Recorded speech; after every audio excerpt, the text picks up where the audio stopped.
Hey everybody, welcome to the HammerFist podcast by MMA Fight Pass. This is Bailey Silveira here with Chris Arias of Madera Martial Arts. We're coming to you live from the Spike and Rail here in Selma, California, not Visalia.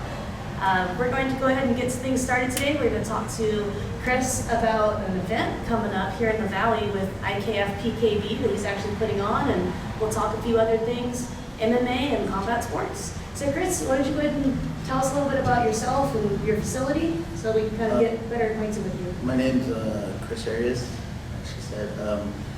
We're located, my gym's located in Madera, California. The name of the gym is Madera Martial Arts. We opened up probably like 3 years ago. I've been training myself, I think, since 2013, 2014. Just fell in love with the sport. Our gym in Madera ended up closing down, so I kind of, stepped in. I saw the void there, and I stepped in myself and took the leap and opened up the gym.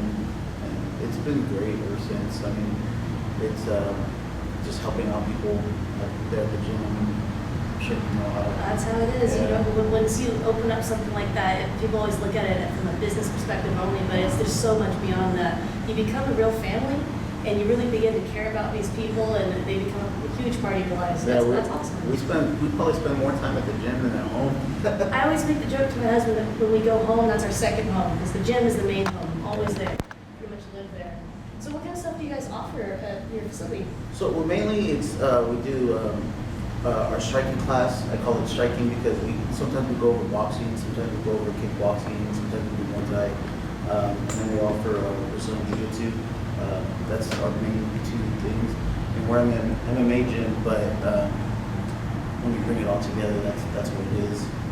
And do you have like a competitive fight team that goes out there and competes? I don't necessarily have a fight team per se. I always encourage everybody to compete. Like whether it be a jiu-jitsu tournament coming up soon, if you're a white belt, and you've been training for a month or 2 months or whatever, I just like go do it. Go do it. And it's kind of, now that we have this tournament coming up, I'm kind of doing the same thing. Like, just go do it. I mean, not if you're like your first week, like go sign up. But if you've been training there and you're consistent and you've been working hard, like, why not just go spar? We spar at the gym. We're not trying to go out there and kill each other, but it's I think it's a good test for people to go and compete. I think competition brings out the best in people. And some people will end up surprising themselves. I agree, and I really love the whole PKB concept, which I believe is what your event is, the IKF-PKB Point Kickboxing Tournament. I think it's great. So when's the tournament? Who can compete? How does that work? So basically anybody can compete. They're from, don't quote me, but I think almost 5-6 years old, all the way up to you could find your match if you're if you're able to compete. I mean, and there's somebody in your weight class and your age will try to fit you. I mean, and it's open to anybody. Don't think this is just for beginners. If you're, I've heard of other events where they've had pro fighters actually compete just in a different division. Yeah. They'll match you up accordingly, and they'll try to find you somebody. So like if there's somebody there that just wants to get some sparring in with a stranger, I mean, that's what the event's for. If you have a fight coming up in a couple months, or you want to get ready for a fight, this is a good opportunity to kind of test yourself. Get that ring rust on, because that's a big killer, especially, it seems like in our area especially, there's not a ton of kickboxing or Muay Thai events. They're not super frequent, so the real dedicated kickboxers and Muay Thai fighters, they don't get a ton of ring time outside of the gym. Yeah, I mean, it's kind of the main reason why I wanted to do the event, because I always looked online where some of my guys are like, hey, I want to fight, and I'm like, dude, I'm not going to throw you in the cage fight. I mean, like within only like a year time training. I want you to get some experience. Like, I've been known to go travel to other gyms. Like, I've gone to as far as LA to get sparring in for some of my guys, and and the reason why I wanted to do the event was like for people to get that experience. Right. And I've always seen people. I always see these events like in the Bay Area, Sacramento, LA, and like Madera, or not Madera, the Central Valley needs something. And, you know, I just started doing my research and I made some phone calls and contacted some people, and then before you know it, the ball started rolling. The date was set, and you know, I'm here now just talking about it, trying to get the word out. Well, that's excellent. You know, I completely agree. I feel like everyone can recall a time when they went to an event, whether it was boxing, Muay Thai, or MMA, and there's two people out there, and they're both debuting, and at least one of them, you're thinking to yourself, oh, we're like a year ahead of ourselves. Like, this person needs a little bit more practice. All the time. You know, it's not their fault. It's just there's nothing that they can go and do to see if they're ready and get them in that practice, aside from like the amateur level competitions. And a lot of people get really tripped up on records and oh, well, I don't want to lose. The great thing about point kickboxing is it's almost treated like an exhibition. Right. You can accumulate wins and losses, but if you also compete at the amateur level, it doesn't attribute to that record. And I think that's great. I think it gets people ready for. I was explaining to someone the other day. It gets people ready for either, say you do want to take that next step before you go into, say, the 5-5-9 fights or whatever amateur fight series there is out there. If you want to get into that, it's like that step right before there. If you want to do an amateur kickboxing event, it's that step right before there. It's just so you could get experience. I told a lot of my guys. Actually, one of my old friends, she used to compete MMA like amateur. She's like, I want to fight by the end of the year. I go, okay, then do the point kickboxing event and sign up for these 2 jiu-jitsu tournaments coming up, like just to get you into that mindset. That way you're ready for it. Right. And the good thing too is I think for a lot of people, their biggest qualm about competing in combat sports is the risk of injury. They're like, oh, what if I get knocked out? What if I get cut? And with these PKV tournaments, they're really safe. There are no knockouts allowed. Yeah. It's semi-contact only, so you can still strike, but it's like you said, it's not much more, at least it shouldn't be, much more than a sparring session at the gym. Exactly.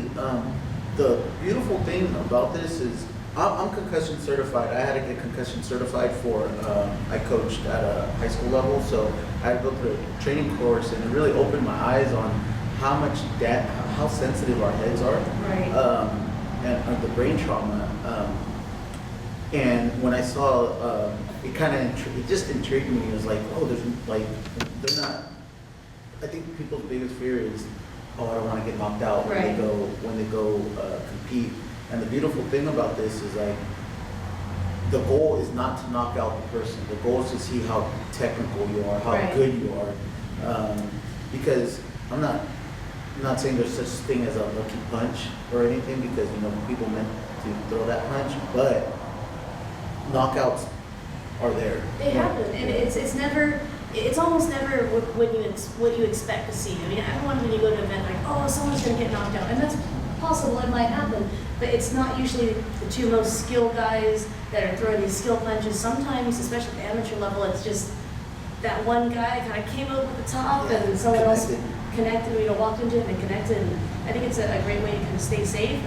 And it's really true. People don't really look at the brain injury aspect of contact and combat sports. And I'm always telling my amateur guys, I tell them, when you're cutting weight, the way we do it, we don't believe in this crazy dehydrating. That's just not safe. On top of that, your brain gets dehydrated too, and then you're going to go take impacts on it. Brain's all water. Yeah, and that's not safe. So that's great. And I know that they really regulate the weight classes, and it's a very great way for people to get in there and get that experience, and especially with the kids. I think that's one of the biggest drawbacks of combat sports is there's not a ton of things outside the traditional martial arts tournaments where kids can go and compete. And those tournaments nowadays, I mean, in my opinion, as someone that has a traditional martial arts program at their facility, they're just so watered down. They can't do anything. Right. And then the youth pancreation with camo is one thing, but it's so regulated that you would almost have to train your entire training system, your entire camp with these new rules, and it's too much. When it comes to MMA, at least, I'm a strong believer. You have to train the disciplines separately, and I kind of feel like if you are in MMA, that it's good for you to train. If you're going to train wrestling, go do wrestling. Train wrestling for that one block. or that one day. If you're going to train jiu-jitsu from the ground, train jiu-jitsu. Same thing with Muay Thai. Go train Muay Thai or boxing, whatever striking discipline it is. And I think this is a great thing for MMA guys and Muay Thai guys. Get your striking right, get your kicks right, get your learn how to actually work your distance in these kind of events. Right, and you see that all the time. You'll see possibly a great Muay Thai striker who was very successful in the kickboxing realm, make that transition to MMA, and they'll do great in the ranged combat, but then they get taken down and smothered, and they're like, well, what's the point? So I think that's an excellent way for them to, like you said, kind of develop their range, develop their stand-up game. One of the things that we do at our facility for many years, for a lot of our folks when they would compete, before we would even put them in a MMA fight, we would require they would do a Muay Thai fight. Right. Because, I mean, every fight starts standing. You have to have those tools sharp enough, even if you are a jiu-jitsu guy or a wrestler, sharp enough to survive on the feet to then get it to where you're comfortable. I went to one of my old coaches, Sean Moore at Three Kings, and he, before they even do say a pack fight or a traditional Muay Thai fight, he's requiring his guys to do three of these events, and they'll travel to wherever they're at, 2-3 hours away, to get the experiences that he requires before he starts getting an actual amateur fight. Right. So, and then to have one here in our backyard, it's one of the reasons why I did it. Just talking to people, I felt we needed it. The Central Valley needs it. We do. I've said it many times, the Central Valley, though it may not be the largest area with the most dense population, we're huge on combat sports Right. here. We had the WEC out at the Palace, the Tachi Palace. It was like the MMA capital of the state for a really long time, and they kind of cultivated a combat sports competitive culture in this area. And that's why you see so many facilities and so many jiu-jitsu gyms and striking gyms and MMA gyms pop up and do very successfully. So I think that's excellent. I'm always happy when there's a new promotion or a new event that comes to town, because I'm a firm believer that we can all work together Right. and we can all be successful, because there's enough participants and enough spectators to put a lot of butts in seats and to continue to grow each individual sport, which collectively grows everything that we do here. It's super important. So the date, when is this tournament? Where is it at? It's going to be September 14th. It's on a Saturday at Madera, California, at Madera South High School. Excellent. So can anybody just go online or through you purchase tickets? How does that work? So you could go through the IKF Points Kickboxing website, or I've been telling people just go to my website, MaderaMMA.com. You'll see the big flyer, this flyer right here. You just click on it, and it'll send you to that same link. Rather than giving them the whole long Right. I just tell them just go to MaderaMMA.com, and they'll send you to that same link. Nice. All you got to do is just put your name down, your weight, your skill level, put what kind of experience you have down, and then just sign up. Right now, though, till the end of the month, it's $35, which is super cheap for a tournament. I mean, you've gone to some of these jiu-jitsu tournaments, $45, $65 sometimes. Or more. Yeah. Fresno IBJJF one, I think, is like $150 or something. There you go. Ridiculous like that. Yeah, and for $35 for early registration, it's going to go up on the 1st, which is August. It's going to go back up to $45, which is still That's not still bad. incredibly Still not reasonable. bad. And it'll be at that price until the day of. Especially compared to the cost of licensing as an amateur, with Camo in particular, they require so much. It's crazy. So anybody can kind of go online. Now, do they match up ahead of time? Do they match up on the day? How does that work? So yeah, so you go in there, you're going to put your age, your weight, and then your experience, and then they're going to try to match you up as close as possible to your skill level. Right. They're going to try to match you up for years experience, or like I said, if you're a pro fighter out there that just wants to go in there and have some fun, put that on the registration, say it, and then reach out to me so I could start reaching out to other guys. Right. Like, hey, dude, you want to do this? Like, I think it'll be pretty awesome to get 2 pro fighters at any level to like. I'm actually trying. That's probably one of my goals. I want to find two guys in the pro levels to go out there and just have a fun sparring session. I think it'll be pretty cool. You heard it. If you're interested, you're watching, you're a pro, you want to get some extra work in, hit this guy up. He's going to put it together. It sounds like a really fun thing to do. You were discussing previously that you've traveled incredibly far to get your guys some work in, and we've done that as well at my facility, Valley Fight Club. We've also brought in a lot of teams. We'll have to talk after the show, Yeah. exchange info, get some sparring together. We love doing that. We think that that's one of the only ways to continue to grow the sport is for gyms and teams rather than to work constantly opposing each other, but work together. You can still be friends and fight each other. There's nothing wrong with that. I'm always open to it. I think I'm used to traveling. I'm just so used to traveling. Before Madera had the gym that we were in before, I used to come into Fresno and travel.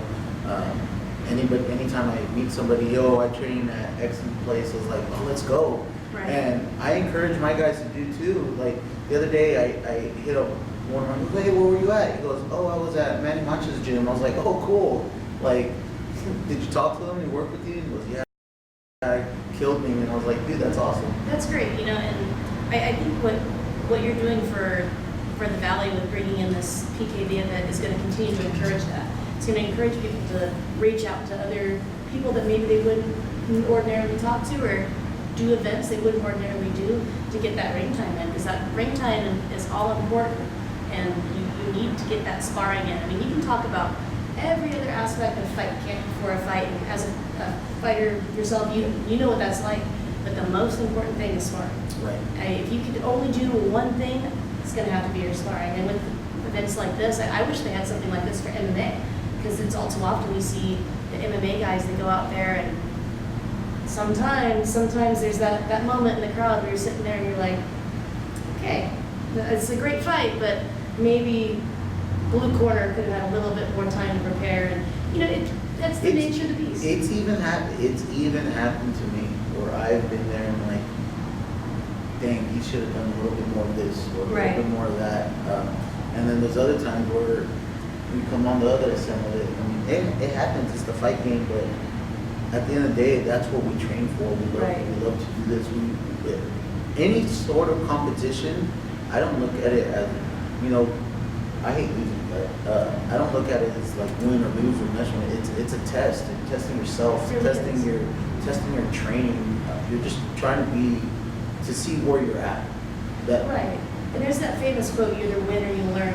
I disagree with that. Either way, you're going to learn, because I have guys that they'll come off of a great win and they'll look at me after the fight and I'm like, hey, good job. And they'll look at me and say, no, that I did not like what I did. And they'll watch the fight tape afterwards, and for the next week they obsess. Denzel, if you're listening, that is you, my friend, constantly to a T, obsessing over it, and that's important, and I think that if you can take back and learn from every experience, you're going to be a better fighter for it. I almost think that the fighters, especially at the pro level, that lose their first fight, do better in the long run, because they kind of got that over with and they get that experience. And I think, I might be wrong, but I think GSP lost his first one, right? Don't quote me on it. It's possible. I'm not sure. Don't quote me. I'll have to see. But that's how it goes. I know that Cyborg lost her first fight, and then she didn't lose any of them until Amanda Nunes. And Amanda Nunes, by the way, is on a total tear last week with her fight with Holly Holm. I've always been I've always been a huge Holly Holm fan. She's got excellent boxing and kickboxing. She's always been really nice, and she's just a genuine person. And I've always been a fan of Amanda too, so I was really excited when those two fought. She's just tearing it She up. is. I mean, she is. And that knockout was brutal with Holly's own kick. Yeah. That's crazy. Speaking of knockouts, the fastest KO, Masvidal and Askren. Did you happen to catch the video of that? Yeah, I was watching it. That was amazing. It's crazy. It happened so fast. Apparently, Ben afterwards said that he didn't even know what happened. He just didn't know he lost. And I love his attitude about it, though. You can love the guy or hate the guy, but he just tweeted afterwards, well, that sucked. Yeah. That's a great attitude to have, because that can happen to anybody. That was an excellent move. No, GSP did not lose his first fight. I just checked Which it. one is it? He lost, his first loss was against Matt Hughes at UFC 50. But I'm sure there's someone else on there. That's what I said. Yeah, there you go. Yeah, that's what Google is for. No, yeah, those fights last weekend, crazy. That was a good card. It was a great card. Really good Luke card. Rockhold. Oh. And then Dana had to go out there. What do you think? I said the same thing though. I mean, I had no skin in his game, but I was a really big Luke fan. When he lost to, was it Whiteman? Yes. That's when he started going a little bit downhill. That's how it goes. It seems like in the fight game, you get one knockout loss, and you get another knockout loss, and everyone talks about glass jaw, but poor Luke Rockhold. I think it's a real thing, though. I think it's a real thing, too. I think your tolerance to punishment becomes less and less. And there's always those fights, you have you have the Lawler and Wonder Boy fight. Or not Wonder Boy, I'm sorry, Roy McDonald fight that everyone can recall. And that's another segue back to the thing. There's no knockouts. Right. There's no knockouts allowed. So, I mean, back to the safety point of it, like you just said, I mean, knockouts, they keep on happening. They add up, and You fights can only like take so many shots to the head. exactly, and fights like big wars like the Lawler McDonald fight. I remember saying afterwards that's going to take years on both their careers because you just can't continue to go through punishment like that. Well, there's a lot of fighters too. I mean, there's a lot of training camps out there, and that they do not do hard sparring. They do not do hard sparring. They do really like hard sparring. They do it every now and then, maybe because you have to get it. Right. But they want you to be really technical when you spar. Right, and we try to do that to an extent at our facility as well. We always tell them, you should never be going 75% in sparring. You can go 75% speed, but you should be at a level to where you can kind of control that power. And I think that's really important that people are looking into that. And then you can kind of avoid getting that glass jaw type thing going on early. Speaking of that card last weekend, I was really impressed with Thiago Santos. He did an excellent job against John Jones. He's a striker. I'm sure that, with your experience with IKF, you can appreciate his level of striking. Dude, that was crazy. It was insane. It was crazy. His leg was so destroyed, and just watching him continue through those kicks, mad props to the guy. He tore every ligament in his knee and still threw kicks. And people are going to probably hate me for saying it. I feel like he did a really good job against Jones. I agree with the decision that Jones won. But I kind of feel like Jones should have been able to capitalize on that and ended the fight in many ways. And the fact that he didn't. Jones kind of said it at the end. He goes, "Hey, dude, I'm not going against just no average guy." He knew what he was going up against, and he said it. He played it safe. He did. He looked really hesitant that way. Yeah, he played it safe. I mean, I don't blame him. Sometimes I feel like when you're at that level, how many times have we seen championship fights where they're just like, they're kind of boring because both fighters don't want to risk it. Risk anything. But a lot of times, like the Jackson Wink camp will get a lot of criticism for the game plan and their fighters sticking to whatever game plan it might be, regardless of how the fight's going. And that was one of those times where I think it was Dave Madden on his Meme Amusement account on Instagram. Someone was commenting on there about the Jackson Wink game plan kind of failing John Jones in the sense that it made that kind of boring-esque fight. But with that fight, what people don't understand is that with the state of that knee, the fact that he kept kicking and kept moving forward, was still able to, in my opinion, land the better shots between the two. I think they should fight again. I'd love to see a rematch. Dana said he didn't want to see it again. Yeah, but Dana, all know how Dana is on his word. Yeah. It doesn't really mean anything. He just wanted controversy. Yeah, that's how he is. I think he's trying to find anyone. Do you think he won the fifth round? Jones? Yeah. It was pretty close. I know that towards the end there, Santos was really landing. They weren't super clean shots, but the better of the shots. I think where I disagree with a lot of people that say that, how do you see that Jones won that fight?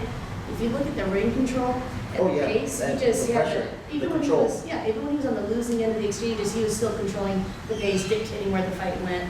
So I would say he probably won the fifth. I would say maybe one of the early rounds, don't quote me on it, the first or the second was a bit more Santos' favor. I can't remember which one. I'm the same way, but a lot of people had it going 2-2 going into the fifth, and then the fifth, that's where a lot of people were tossed That up. toss up. I think they'll run it back eventually. I think that before they do that, though, the UFC is going to continue to throw people at John Jones that they think has a chance of derailing. Right. Because at this point, what else can you do? He's defended it so many times, you can't build a bigger star. Now it's about taking him down a peg and his journey back up to the top. And that's obviously what's going to sell the most tickets. So that's what they're looking for, and I guess he's considering moving up to heavyweight. Right. What are your thoughts there? How do you think he's going to do in the heavyweight division? If he moves up to heavyweight, I mean, I think he should just fight Daniel. Yeah, he should just straight up fight Daniel. I don't think he should climb the ranks. I think if they're going to fight, they need to just fight him. Right. I tend to agree to an extent. That was But then the heavyweight, the whole heavyweight. It's a different landscape, Everyone was joking that, Santos was a middleweight fighter in the light heavyweight division. Do you anticipate that Jones might have that same size problem if he moves up to heavyweight? Or do you think that insane reach advantage that he has will kind of help him out there? The length, the reach advantage. But then again, I don't even. Do you know how much he cuts down to? I don't think he cuts that much. He gets pretty big, but he doesn't ever look to be so sucked in. He doesn't get that McGregor skeleton face, Right. So I don't think he cuts too much. But I'm not privy to that. I'm not sure.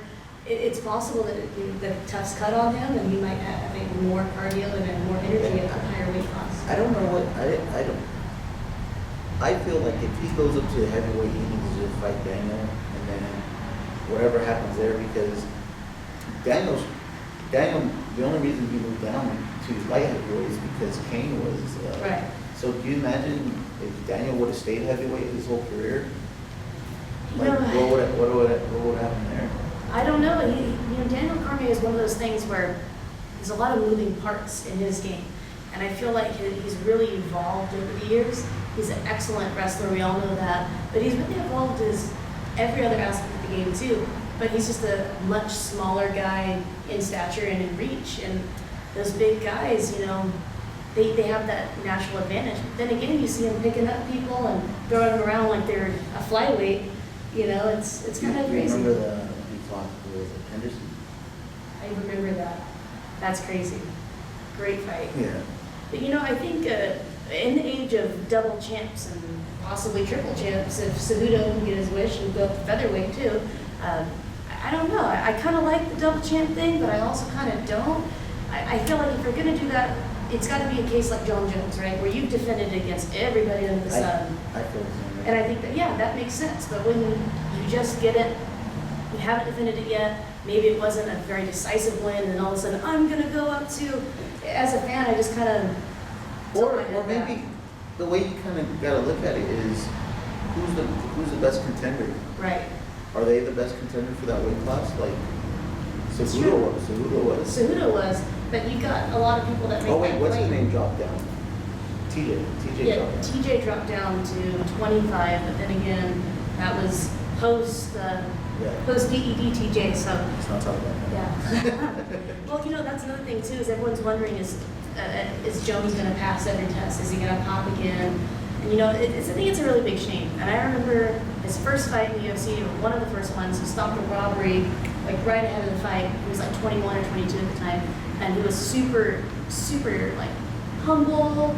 I know, where John Jones we're talking about. But he was super humble at the time, really talented. And I remember saying, oh, I like this guy. And then everything else happened.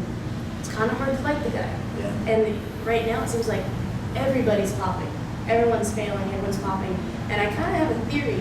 I think the reason why is, years ago when MMA first started and we had the early days of the UFC and even into the WC era, it was really style against style, right? And now everyone is so well-rounded and everyone that is in the organization is so talented, they're looking for some sort of an edge. Well, yeah, I mean, the sport, what's beautiful about it is that if you watched it from the beginning, like you said, it was style versus style before, there's guys now that have grown up in Right. MMA. Like, they don't know just kickboxing. They don't know just judo. They don't know just Brazilian jiu-jitsu. They know MMA. It's crazy to see how it's evolved, and I almost think that maybe the sport evolved faster than obviously the physical condition of the fighters, and that's why you see so many guys resorting to PEDs and things like that. And it's really a shame, you know. My dad, being an old school guy in the game, he said, you know what, if they want to have an entire separate division where anything goes, just let them do it. It's against each other. That's the argument in baseball back in the day. Everybody was doing it. It's like, yeah, but you know, it's ultimately they're hurting themselves. I mean, you can argue that, oh, if you're cheating yourself thing. I think that's pretty moot at this point. Everyone's pretty aware of that. But they're harming their bodies. They're already putting enough on the line. They don't need to be taking in all that crap. It's just not. It's not good for them, first of all, and it's not a good look for the sport. Because, like you said, you've got guys that have grown up in pure MMA, and you know you have kids that are getting involved in it, and it's just not a good. I don't know, maybe I'm traditionalist at heart, but I just feel like it's kind of not a good... It's not a good look. No, it's not a good look, and it kind of puts that black eye on the sport. It kind of sucks where you have, like, TJ, and you have John Jones. You know, TJ was a champ, and then John Jones is a champ. The two champions are supposed to be, you know, your cream of the crop in the whole sport. They popped it. Yeah, and it really sets the sport back. You know, it took a really long time to shed the image that if you competed in MMA, then you had to have 612 tattoos and a mohawk and all this stuff. And it took a long time for people to really realize that MMA is a sport. It's not human cockfighting. It's not people trying to kill each other and you see, here comes the boom and things like that. It's not like that. And then you have guys that are now popping dirty, and it's a black eye in the sport. It's the same. I feel I compare it to the same thing in football and baseball back in the day. You just saw all those guys getting popped in those sports, and then that spread all over the news, and you know they were getting a black eye of it. And I just think it's MMA's turn to go through that. You know, you're kind of right in the sense that it seems like every couple of years there's a new redheaded stepchild in the world of sports, and it kind of cycles through everything because someone's doing something. You got Michael Phelps, then you have Lance Armstrong, and it's all sorts of different things. And in a way, it just kind of proves how much the sport has evolved. And I think we pretty much touch on this every podcast. That it kind of blows my mind how mainstream it's gotten. That's what I'm saying. You know, it's crazy. I mean, it's on ESPN. It's on ESPN for one thing. My nana will text me, "Oh, did you hear about this? Maybe you could do a story on this." It's like, you're in your 80s. You should know about this stuff, but she does. No, it's the same thing with my mom. My mom comes to the house and watches the fights with us. I had a friend who's like, "Hey, are you going to come over?" He goes, "No, it's because my mom wants to watch the fights over here too." I'm like, "Dude, our moms are like in their 70s, right? 60s." Well, you know, that's great. You know, I think that's an overall positive thing for the sport and for competition in general to kind of get everyone involved in it. And you know, you go to the fights, and one thing I love about the local events is you see such a wide variety of fans. You know, when we fought in Reedley last, a lot of my students, they're young kids, came out to support, and then everyone's mom, and one of my fighters' mom, Jackie, she's at all of our guys' fights. She's kind of like their mom at the fights if their parents can't make it. And so you've got ranging from like 8 years old to, I'm not going to quote your age because I don't want you to hit me or anything, to somebody's mom, you know, and I think that's great. And you've got a lot of promotions that are really appealing to a wide variety of people. You have Invicta for all female fights, which is great. You have Bellator, which a lot of people argue the legitimacy of some of the Bellator fights. And then you've got Combates, and now the resurgence of bare knuckle stuff. You've got bare knuckle fight club or championships, the bare knuckle fights. And I know that Ken Shamrock is putting one on, and I believe Richard Goodman up on the Palace is the matchmaker. Yeah, I saw that. I think the show's in North Dakota or something. Yeah, something like that. Yeah, that's insane. But again, I don't know if did they have a documentary out on it? I was watching something. I don't know where, Netflix or YouTube, but where they showed that whole thing. I was like, that's insane. You know, I really go back and forth on the bare knuckle thing. There's a few guys in the gym that they just hate it. They don't like it. They think it's a bad look. And I can see from that point of view, I can. But I also, I mean, that's what the UFC went went through. I feel like we're witnessing what the UFC had to go through back in the day. I'm not comparing it. It's just basically boxing without Right, gloves. you know, and I kind of go back and forth on it. I think the biggest issue that I have with it is like some of the spectacle shows that you have. Yeah. Artem, the GOAT, people are gonna get mad at me. You've got Artem Lobov and Pauly, and you have Chris Lieben, which is a legitimate fighter, but maybe a little bit past his prime. And you know, it's at least thank goodness all this stuff happened after the Chuck and Tito fight, because you know they both would have been all over that. Right. And Tito is now fighting in Combates against a WWE guy. Del Rio. Del Rio, yeah. What the real guy? He has something to do with that promotion, right? I'm not sure, honestly. Yeah, he does. He does? No, I didn't want to say anything because I'm not positive. That's I don't know if crazy. he's like the ring announcer or something. He does something. Well, I feel like a lot of promoters and other people involved in promotions are fighting now. Like there's a lot of promoters that are competing and fighting, and man, kind of makes you wonder. Not gonna lie, I kind of want to do this one. You know, I kind of just want to go in there and it's like, dude, I want to spar. Yeah, I think you should. I think in this case that there's nothing wrong with that. Yeah. You know, in other cases, I don't know. I think a lot of people would be excited to see Dana White fight, and then there's a lot of people that would be excited to see him get hurt. I was excited when him and Tito were supposed to box. Yeah, I remember that. Oh man, MMA. That could have been a thing. Yeah. That's crazy. I remember when that whole thing was going down, like they were documenting, I think, like a series in UFC's and how Dana was training for it, and then of course they spun it. Tito got scared, didn't show up, and then Tito spun it a different way. Honestly, I think they all just got paid, and they decided, hey, how can we all get paid and don't actually have to do this? Those are big buds. Yeah, you know, it's that all of that is possible in combat sports, and we've got a lot of events coming up here in the state. I'm looking at the camo page right now, and there's quite a few things going on this month. We have IE Fight Night on the 20th, Hendo Sports Management, that's Dan Henderson's invitation only type thing.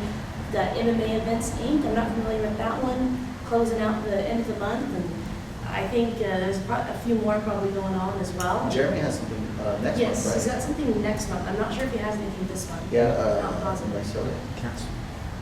Pardon? It's canceled. Oh, it's canceled. The one this month was, but next month. It's on. That's good. That's good. You know, I think that. Yeah, I got a guy fighting Andrew Martinez. It's true. He's actually in my kid's class right now. Oh, nice. Well, good job, Andrew. That's nice of you. There's a lot of stuff going on in the Valley. We've got this month, the 20th and the 21st, I believe, in Fresno, the IBJJF International Open. We were really trying to get some guys involved in that. Some stuff kind of fell through, so they're not going to be able to participate in that event. But a lot of jiu-jitsu tournaments the following month, down south as well. And I think it's great to see that Fresno, I remember looking on the IBJJF site and all of a sudden it said Fresno, and I'm like, that's got to be a typo. And So like, did I. somewhere else. I'm like, So did no, not our Fresno, right? I was supposed to compete in it, but after talking with my wife, I have too much going on with this, and I know I'm making an excuse, and a lot of you guys are going to call me out at the gym, but No, that's a very real thing. this is taking up a lot of time, and still running the gym, still coaching, still training myself. I will be competing though in October at the Battle of the Badges. Oh, nice. I have some guys fighting there too. I'll be there. I have two guys, Marcus Blevins, he's one of my guys, he was the first two-weight champ, heavyweight and super cruiserweight, and then Sterling Ingram, he's also the super middleweight champion. No, for Jiu-Jitsu, Battle of the Oh, Badges. for jiu-jitsu, that's a thing? Yeah. Oh, I'm gonna have to tell It's them. gonna be in Hanford. Oh, really? Yeah, at the, what's that? The Civic, probably? It's right across that big auditorium. Yeah, the Pacific Oh, I Auditorium. didn't know it was That's where called. they hold the Battle of the Badges boxing. I didn't know that. Yeah. Guys, I know you're watching, we're gonna do that. When is that? Do you mind if I pull it out? Yeah, go for it. When is that gonna be? It's like right now. October, you said. Because I actually have my boxers, they do the Battle of the Badges, they're doing one in Yeah, Sacramento in so October. his name's Michael Clark, the one. Oh, putting- Mike Clark, Big yeah, Mike Clark. Yeah, Big Mike Clark. He's putting it on. I'm excited. We're excited. He's actually looking for more, let's say first responders. Oh, we're in, 100%. Yeah, he's looking for more. So if you guys want to hit him up, He used to roll at our gym, because we're a Hoist Gracie Jiu-Jitsu affiliate with Tosh in Fresno, and he used to come from the Fresno facility. Yeah. Awesome guy. Awesome Oh, guy. yeah. Yeah, so it's Sunday, October 13th.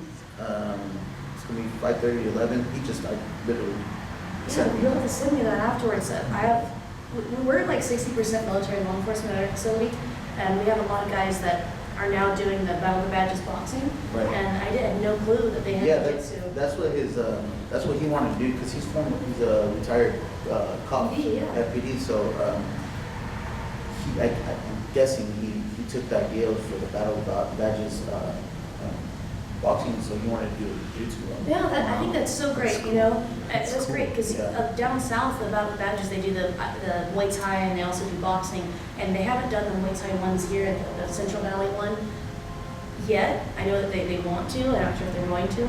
I seen an MMA one in LA. I think that's smart. I think that's great.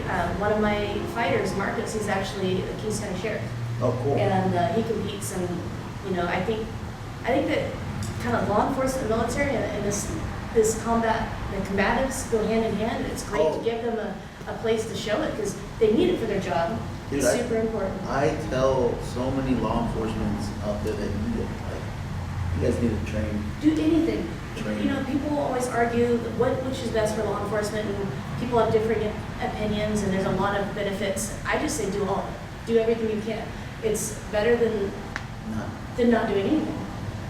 And we teach Krav Maga at our facility as well, which, it's highly effective at the law enforcement level. But we have a lot of, military and COs, and we tell them, hey, add in jiu-jitsu, add in boxing, add in Muay Thai. Train as often and as many things as you can. There's no such thing as learning too much. No, that's why I love MMA so much. I love it so much because, like for this play right here, for example, I put on my wrestling shoes, and wrestlers come in.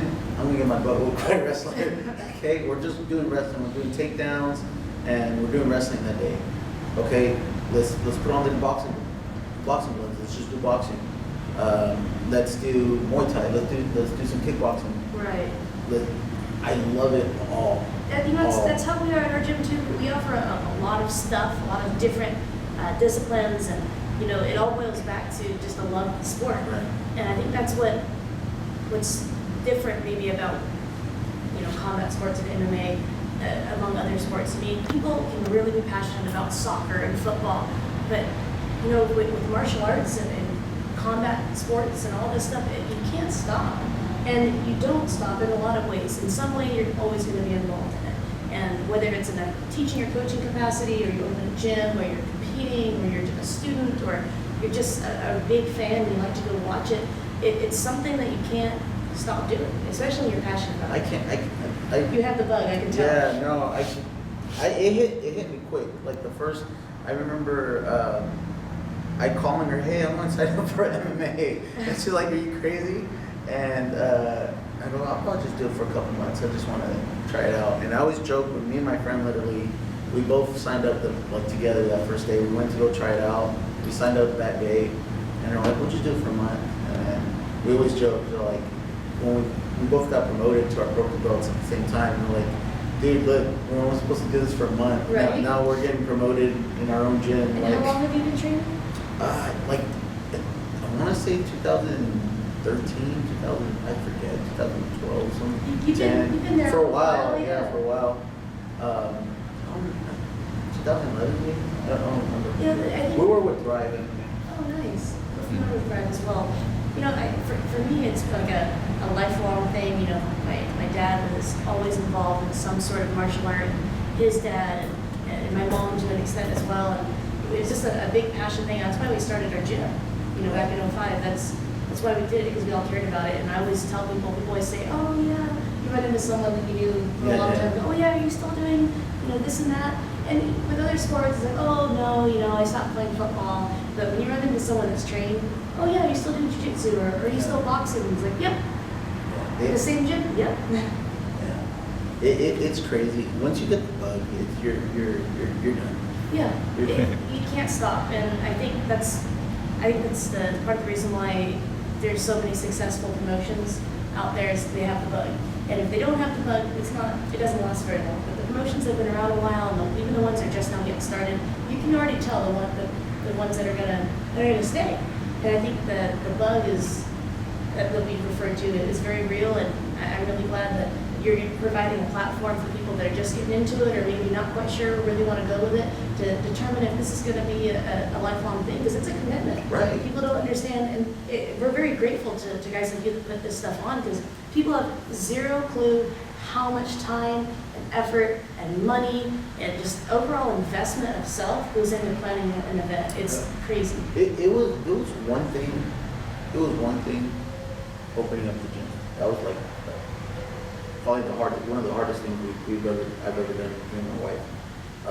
As you know how hard it can Oh, get. yeah.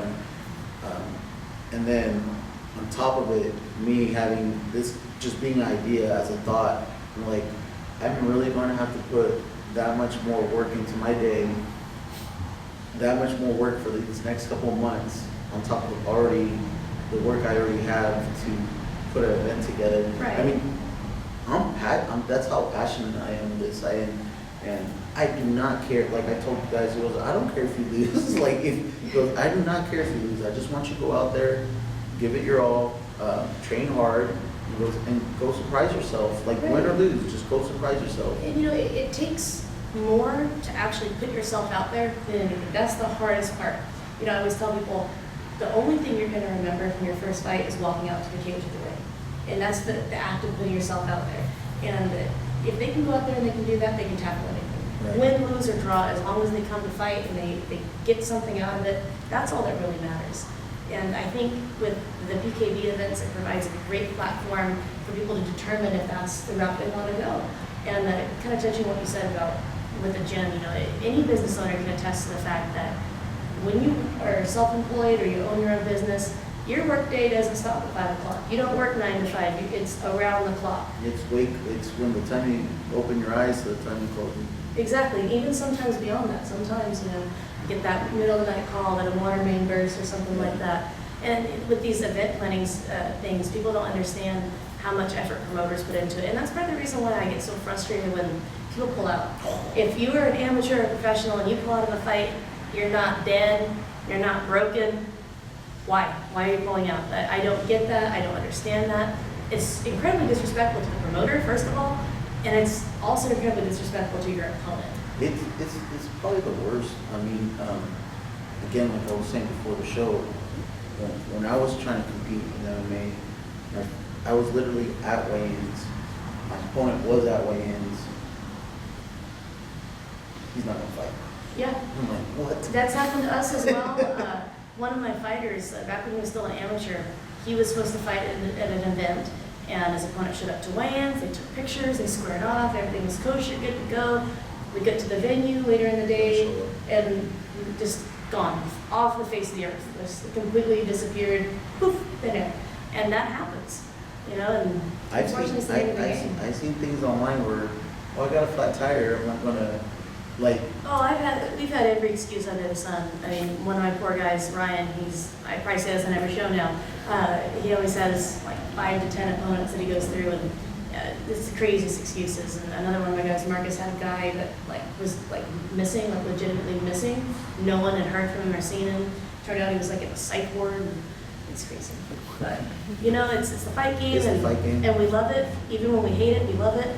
Even when we're complaining about it, we're always thinking about it, we're always talking about it, and that's why we have this podcast, and that's why you're doing this incredible event, and really excited, pleasure meeting you, and I really want to send some people out there. So one more time, the event, the date, the time, how do we contact you to get involved? So you could call me, first of all. I mean, I took a phone call last night at 11:30 at 559-706-4970. The easiest way to find the information for it is just go to my gym's website, Madera Martial Arts, MaderaMMA.com, or you can go to the IKF Points Kickboxing website. That's pretty much it. You can follow me on Instagram at Madera Martial Arts. Same thing on Facebook. I have all that information on there. Look for the event on Facebook. It's under Madera Martial Arts, IKF, points kickboxing, technical belts. That's pretty much it. It's September 14th on a Saturday in Madera, California, at Madera South Campus. Registrations right now are $35. They go up at the end of the month. All right, you heard it here, guys. If you want to get out there, you want to fight, maybe you're not sure if you want to make that career move, come check out Chris's event. It sounds like a really great thing. I know I'm trying to send as many people as I can from our facility. We do have an event that day, so I can't promise the whole fight team, but at your next one, we'll talk, because I've got a few guys I think will be really interested. So I think that'll pretty much do it for this podcast. Thank you so much for joining us here on the HammerFist podcast. This is MMA Fight Pass. Kind of shout out to some of our sponsors. First of all, we're in the building, the Selma Spike and Rail, Glepler Digital Media, 559 Fights, and Onakar Fresno, home of the $500 down payment.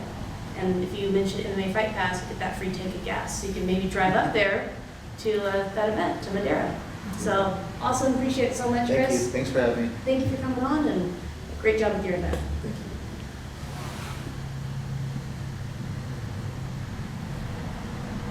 Thank you. Thank you. That was fun. I've never run it myself before, so